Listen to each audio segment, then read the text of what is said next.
당신의 말이 기적을 만든다라는 책의 저자 박필 목사님의 경험담이 있습니다.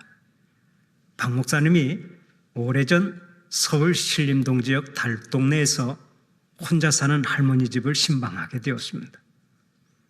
나이가 많이 드신 할머니는 하루하루 파출부일로 살아가고 있었습니다. 너무나 가난해서 아궁이에 연탄도 제대로 넣지 못하니까 방은 항상 냉방이었고 벽 도배지도 낡아서 축 처져 있었습니다. 예배가 끝나자 할머니는 목사님을 대접한다고 하면서 부엌으로 나갔습니다. 너무나 불쌍하고 안타까워서 무엇을 도와드릴까 생각하며 방 안 이곳저곳을 둘러보던 목사님이 깜짝 놀랐습니다. 안방 벽에 자기압 수표 한 장이 딱 붙어 있었기 때문입니다. 그것도 보통 액수가 큰 수표가 아니었습니다. 그 당시에 집을 한 채 사고 남은 돈을 은행에 맡기면 그 이자만으로도 편히 살 수 있는 큰 금액이었습니다. 할머니가 찻잔을 들고 들어오자 놀란 가슴을 진정시키면서 목사님이 물었습니다. 할머니, 이 수표가 왜 여기 붙어 있죠? 아, 그거요, 별거 아니에요. 목사님, 먼저 차부터 드세요. 아, 차는 천천히 마시고요. 도대체 이것이 어떻게 된 것입니까?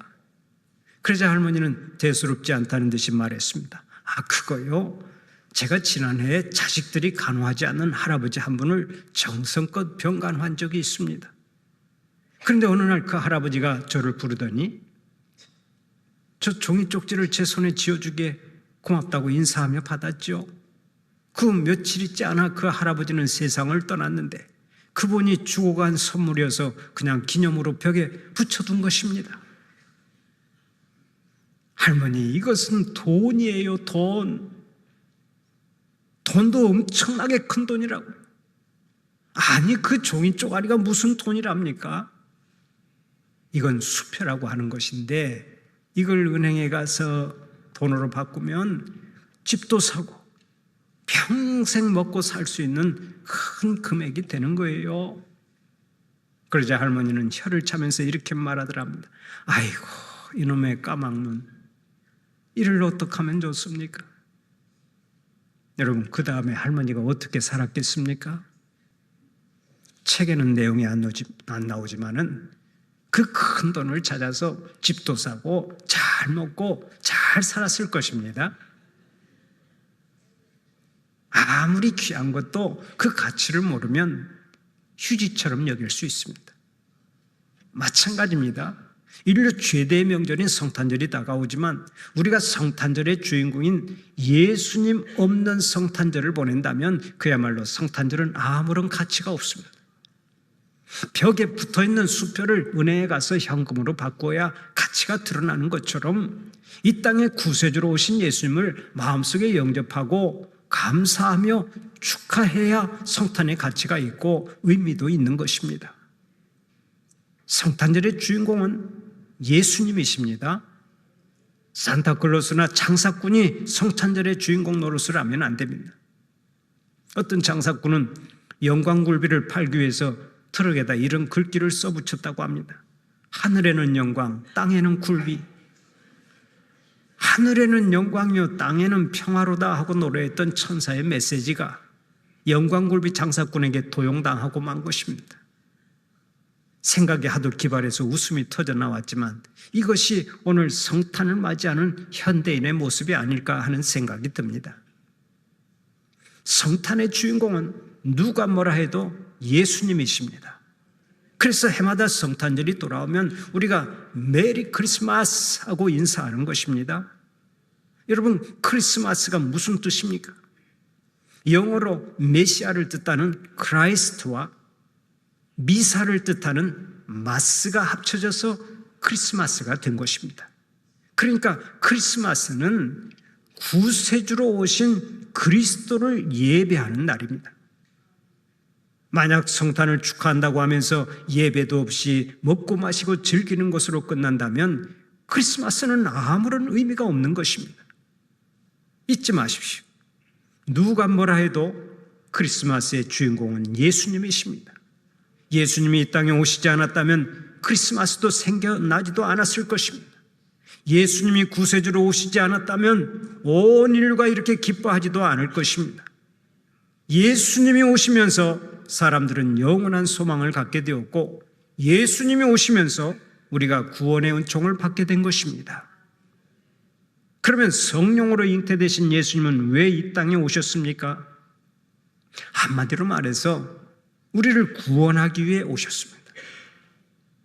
죄 가운데 빠져서 영원히 죽을 수밖에 없는 우리를 위해 예수님은 이 세상에 오신 것입니다.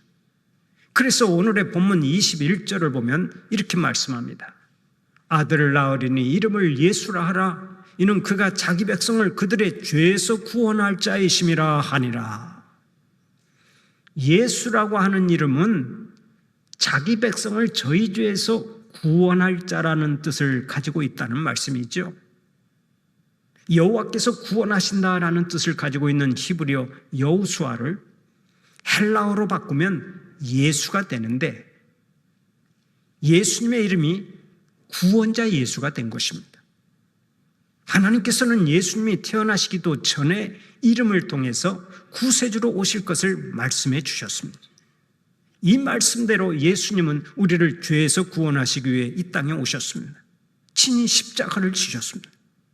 십자가 위에서 우리의 모든 죄악을 짊어지고 기꺼이 희생제물이 되셨습니다. 내 대신 고초를 당하시고 내 대신 피 흘리시고 그 피로 나의 더러운 죄를 다 씻어서 나를 영원한 형벌에서 구원하여 주셨습니다. 바로 이 놀라운 은혜 때문에 성탄을 축하하고 이 놀라운 사랑 때문에 성탄을 기뻐하는 것입니다. 많은 사람들이 따져 묻습니다. 왜 하필이면 예수입니까? 예수가 아니면 구원받을 길이 없습니까? 그러나 성경의 대답은 언제나 같습니다. 그렇다. 예수님이 아니면 안 된다. 예수님이 아니면 구원할 자가 없느니라. 왜 그렇습니까? 우리 인간의 무거운 짐을 벗겨줄 분은 예수님밖에 없기 때문입니다. 이 세상의 다른 종교는 모두 다 자기의 짐을 자기가 져야 한다고 말합니다. 그러나 기독교는 그렇지 않습니다. 예수님이 우리의 짐을 대신 져주십니다. 그래서 예수님은 오늘 또 이렇게 말씀하시는 거예요. 수고하고 무거운 짐진 자들아 다 내게로 오라. 내가 너희를 쉬게 하리라. 주님은 우리의 무거운 짐을 대신 져주시는 분입니다. 주님은 우리의 갈급함을 해결해 주시는 생수가 되시는 분이십니다. 우리의 추하고 더러운 죄악을 흰눈처럼 양털처럼 깨끗하게 해주시는 분이십니다. 예수님은 우리를 불행과 불의와 죄악과 걱정과 근심과 미움과 죽음과 멸망에서 건져주시는 분이십니다. 우주에 블랙홀이 있는데 사람의 마음은 그 블랙홀과 같습니다. 세상의 것들을 마구 삼켜버립니다. 온갖 저주와 독성과 못된 것들을 다 삼켜버립니다. 그래서 우리의 마음이 한없이 더러워지고 추해졌는데 이 마음을 예수님이 깨끗하게 해주신 것입니다. 자유하게 해주셨습니다. 우리를 구원해 주셨습니다. 그러니 어찌 기뻐하지 않을 수 있습니까? 구원은 오직 예수님께만 있는 줄 믿고 그 은혜에 감사하는 여러분들이 되시기를 축원합니다. 유교 사상이 철저한 어떤 중국 사람이 선교사에게 복음을 듣고 예수를 믿게 되었습니다. 그가 거듭나서 기독교인이 되자 선교사는 너무도 감사해서 그에게 물었습니다. 당신은 어떻게 해서 예수님을 믿게 되었습니까? 그랬더니 그 사람이 이렇게 말했습니다. 제가 이 죄악된 세상에서 방황하며 진리를 찾아 헤맸습니다. 그러던 어느 날 실족하여 그만 우물에 빠지고 말았습니다. 그래서 살려달라고 소리를 질렀더니 지나가던 사람이 들여다보면서 하는 말이 전생에 죄를 많이 지었구만. 그것이 당신의 업보요 하고는 그냥 지나가 버렸습니다. 그래서 다시 소리를 질렀더니 또 한 사람이 지나가다가 들여다보면서 이 사람아 그러기에 조심하라고 하지 않았나? 오늘 실수를 거울 삼아 다음부터는 조심하게 하고는 그냥 지나가 버렸습니다. 그래서 또 소리를 질렀더니 이번에 나타난 사람은 아무 말도 하지 않고서 자기 목숨을 걸고 그 위험한 우물에서 나를 건져주었지 뭡니까? 그때 저는 깨달았습니다. 첫 번째 사람은 석가모니요, 두 번째 사람은 공자요, 세 번째 사람은 예수님이로구나. 하나의 비유입니다만 저는 이것을 깨닫고 나서 오직 예수님만을 믿게 되었습니다. 그렇습니다. 인간은 처음부터 끝까지 인간입니다.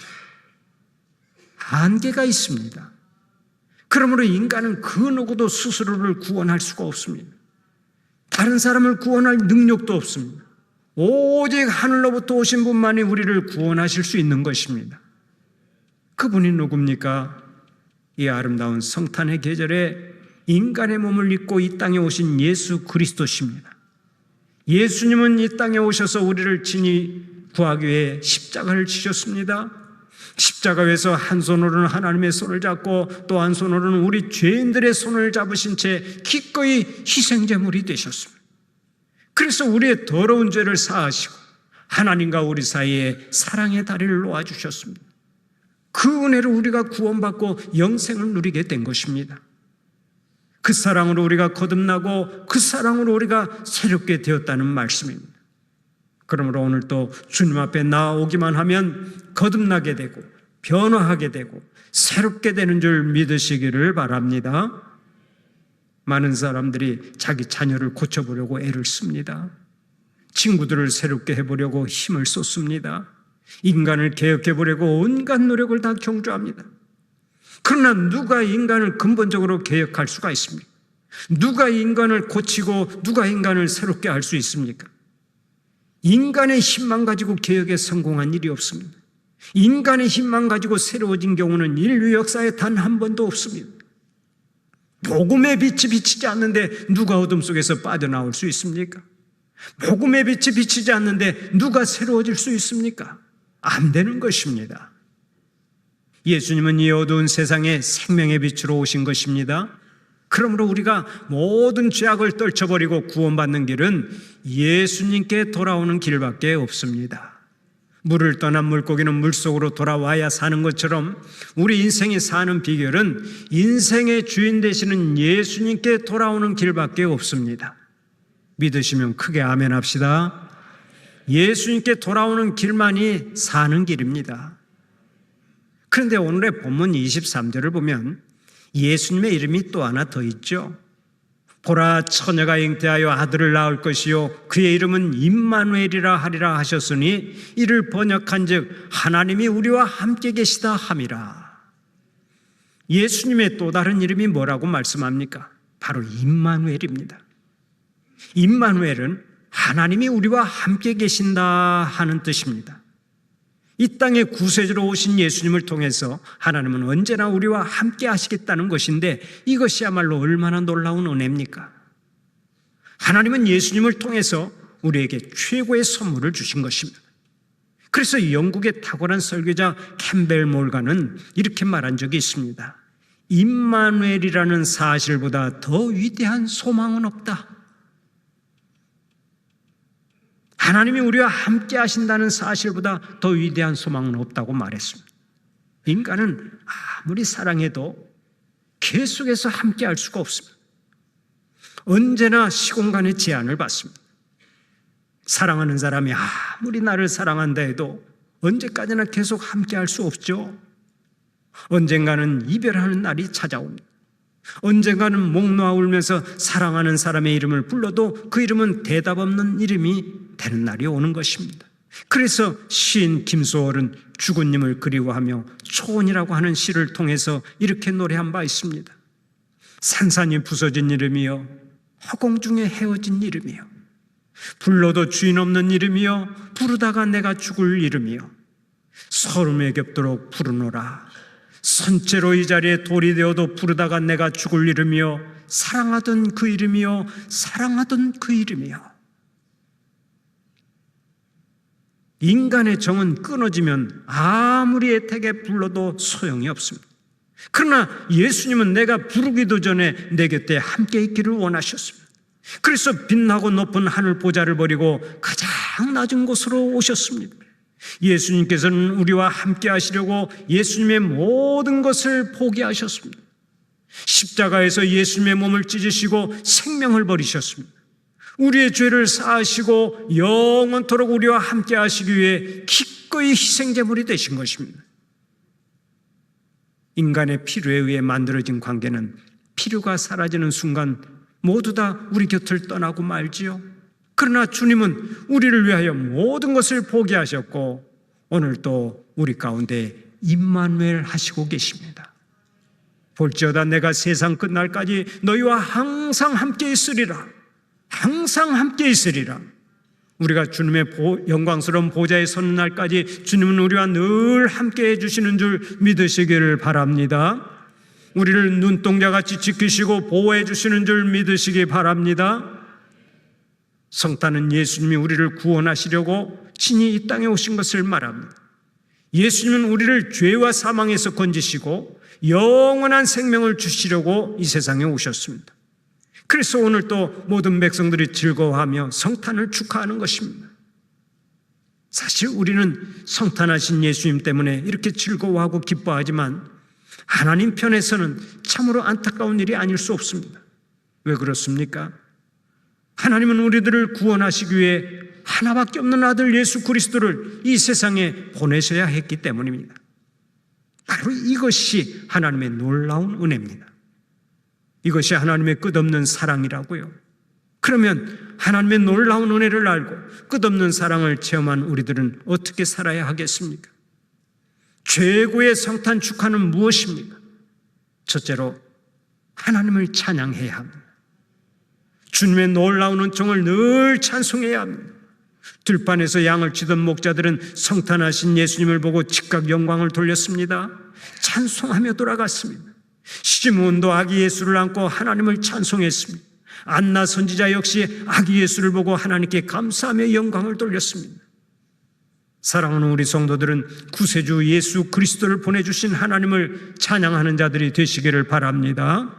항상 감사하며 살아가시기를 축원합니다.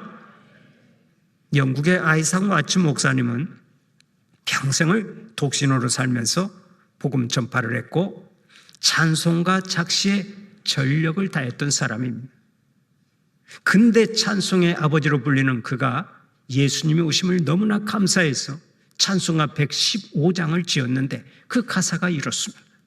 기쁘다 구주 오셨네 만백성 맞으라 온 교회여 다 일어나 다 찬양하여라 다 찬양하여라 다 찬양하여라. 이 찬송을 우리의 신앙 고백이요 찬송으로 삼고 함께 불러볼까요? 115장 1절과 4절 함께 부르시겠습니다. 기쁘다 구주 오셨네 만백성 맞으라 온 교회여 다 일어나 다 찬양하여라 다 찬양하여라 다 찬양하여라. 일평생 하나님의 놀라운 사랑을 찬양하며 감사가 넘쳐나는 여러분들이 되시기를 바랍니다. 두 번째로 성탄의 복된 소식을 널리 전파할 때 최고의 성탄 축하가 되는 것입니다. 거지는 길을 가다가 잔치집을 발견하면 얼른 들어가서 배가 터지도록 먹습니다. 그러나 그것으로 끝나지 않습니다. 일단 배를 채운 다음에는 반드시 다른 거지에게 가서 그 기쁜 소식을 전해줍니다. 야, 어느 마을 어느 집에 가면 잔치가 한창이다. 빨리 가서 배꼽이 튀어나오도록 먹고 마셔라. 바로 이것이 거지의 양심 아니겠습니까? 자기만 배불리 먹고 그 기쁜 소식을 알려주지 않으면 그 거지야말로 양심을 잃은 거지입니다. 마찬가지입니다. 거지 같은 내 인생이 예수님을 만나서 왕 같은 인생이 되고 하늘 영광 누리게 되었다면 나가서 복된 소식을 널리 전파해야 하지 않겠습니까? 이것이 예수 믿는 사람의 양심입니다. 그런 의미에서 성탄의 진정한 의미는 이 땅에 구세주로 오신 예수님을 널리 전파하는 데 있습니다. 아직도 예수님을 모르는 사람에게 예수님을 전하고 복음을 모르는 사람에게 복음을 널리 전파할 때 성탄의 진정한 의미가 있는 것입니다. 우리가 예수님의 성탄을 축하하면서 복음을 전파하면 죽었던 영혼이 살아나는 역사가 일어나는데 그것이 진정한 성탄 축하인 줄 믿으시기 바랍니다.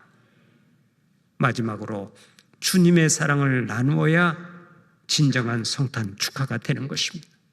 예수님은 우리를 사랑해서 가장 낮은 인간의 모습으로 오셨지요. 그리고 그것도 부족해서 그 귀하고 귀한 몸을 십자가에 내어주셨습니다.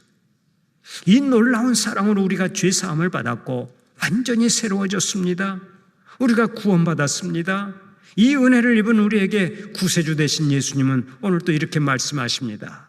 서로 사랑하라. 내가 너희를 사랑한 것 같이 너희도 서로 사랑하라.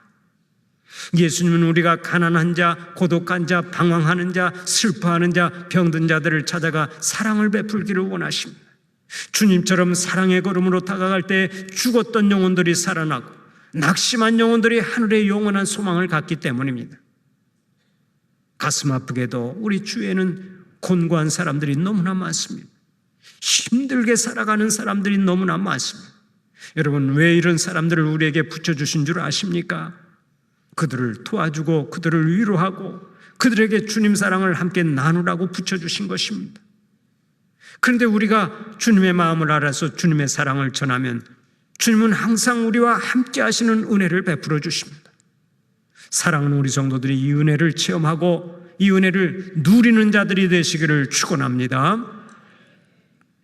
전라북도 전주에 가면 노송동이 있는데 그 마을은 천사마을로 불리고 있습니다.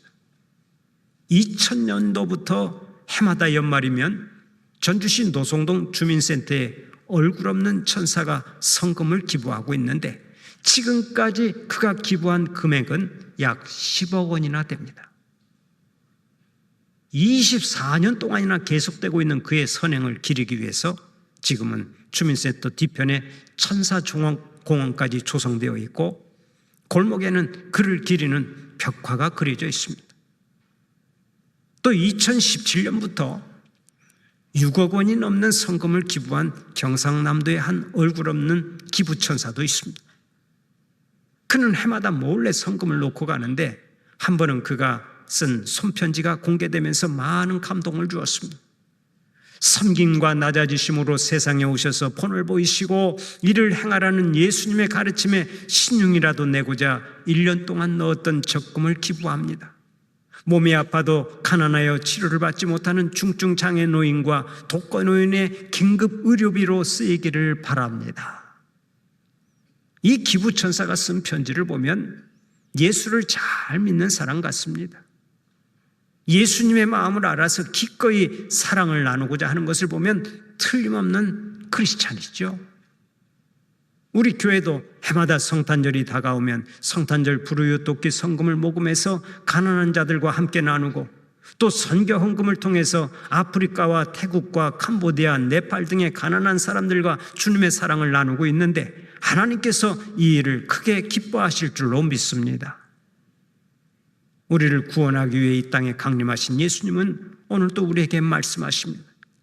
지극히 작은 자 하나에게 한 것이 곧 내게 한 것이니라. 우리가 지극히 작은 자 하나에게 사랑을 베풀면 그것이 주님께 사랑을 베푸는 것이 된다는 말씀입니다. 여러분, 주님의 크고 놀라운 은혜에 감사해서 그 은혜를 조금이라도 갚고 싶습니까?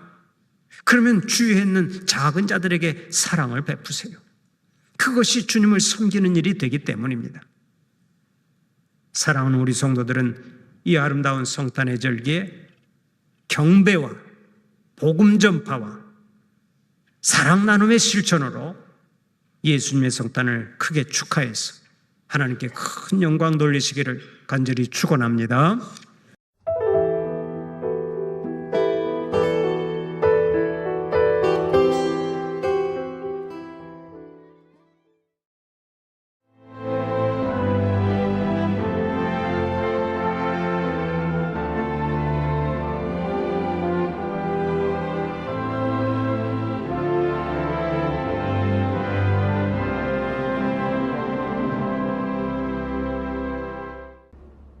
철에는 판타지가 있다.